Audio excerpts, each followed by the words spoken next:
How's it? Welcome along to Baz's Garage. Today we're going to do a little bit talking about making bumpers and also have a look at the exhaust and then also how we lock the clutch so that it can stay disengaged when we want to push it around. So if we start off with the goal for today is to show you how you can make something like this relatively easy at home once you've got the tools. Now you do need the tools to do it, but they're not super expensive. So we basically got a piece of bar, we bent it around, fish me out a couple of them, stick it in there, bang, there you go, pockets on the back of it, all good, thanks very much.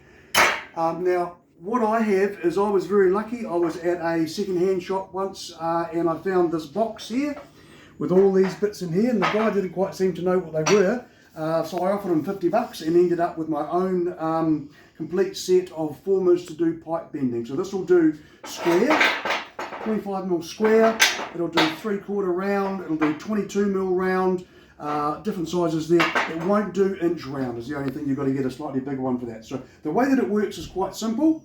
We have these pieces here. It's got a former that sits into the holder on the vise. It's got an arm, and then if you look around this side here, you see this bend here. Stick it in through here, starts with there, and all you have to do is basically pull it around. So this is not the right handle because it didn't come with the right handle, but it works really well anyway. And if you stand on the other side of the bench, you can basically grab it, pull it towards you, and you can see that I'm actually bending the top. So that's gone right round, bends it around. So now we have a nice bend there, and you end up with bends something like this. Now the radius does change depending on the size of the former. This former is quite large, it makes a bigger bend. You can just try forming half by half and bending it in. So the idea is you want to end up with a pipe with the two bends that looks something like that, and then you weld it together at the bottom, and then away you go. So the bending part's not too bad. These to buy brand new are only about $300. So even that's not too bad to buy. And then you can do your own bending and muck around with that. So we'll take this one out of here. So the bending part's not too bad and not too expensive. So I paid $50 for that, which is pretty good. You can also buy these bends. So sometimes you can jump on places that do bends and they'll sell you the bends and you can just weld them together. So I'll just throw these into the box here. So the next thing we have to do is we're going to put what they call fish mouths on. So to fit them into here, we've got nice little cutouts which just make it look pretty flash, and they'll fit in nicely. So this tool here, this is basically a fish mouth tool. Now you can actually adjust the angles. You can loosen this off, you can turn it around, have a 45 degree, 60 degree, whatever angle you want. For these ones I need 90 degree. This is the size pipe, which is 22mm. You basically put it in here to where you have to put it, however far you want to cut the fish mouth off. So I'll just do the end of it. Tighten that up. Get a little bit of oil. I always put a bit of oil on the shaft here so that it spins easily. And we'll put a bit of oil on there for a bit of lubrication. You get your drill, put it on the end.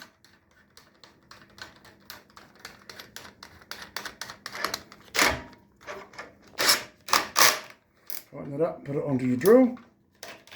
And so now it's already set up the right height, and you basically just go through and cut through it. Now remember, you can move this, so if you wanted to make more intricate parts. This here, I think it was $100 from Machinery House in New Zealand. Pretty cheap, and it does the job for what I need.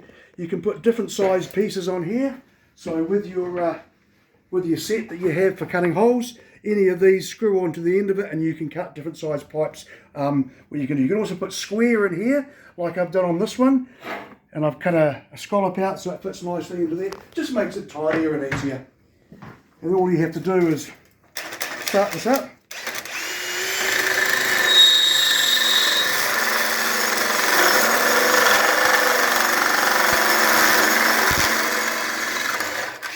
That's how easy it is.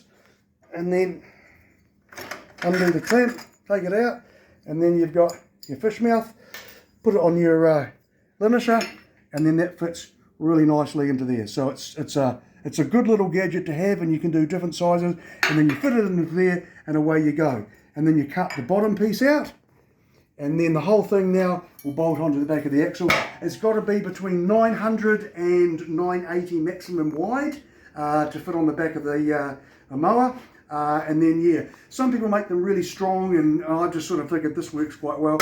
So yeah, bumpers, relatively easy with a couple of tools, and away you go.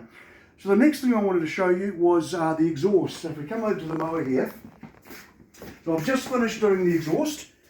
I bought the bend, so I got the bend bought, and then I've just welded some pipe together. I've got a Kobe muffler here, and then I've welded it together with the obligatory chrome extension, because you all know that it goes faster if you have a chrome extension. I've mounted it there, and I've mounted it here, and then it's bolted on the top. So it's relatively rigid, and hopefully it won't break. Easy to undo, the whole thing comes off, and away you go. So exhaust, as I say, you can buy the bends and buy the bits and pieces that you need, and then you just weld it up at home. And I think that's come up quite tidy and works quite well. So the last thing I want to show you today is the clutch here. So the clutch that I've got here, I've made a couple of things for the clutch. So up in here, we've actually got a lever. So if this, of course it's upside down, so it won't work now, but ideally, you push it in, flips it off, and then the clutch comes out. I've made a little adjuster here, which gives me to adjust the free play till the clutch engages, because it's a cable, there's nothing really holding it there. And then we've got this this piece here, which is made with a slot in it.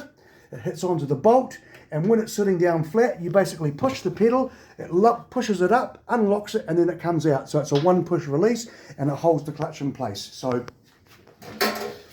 as you can see by the mower, we're actually up and running. I'll just try and spin this around to keep it. It is actually running, and it is actually going.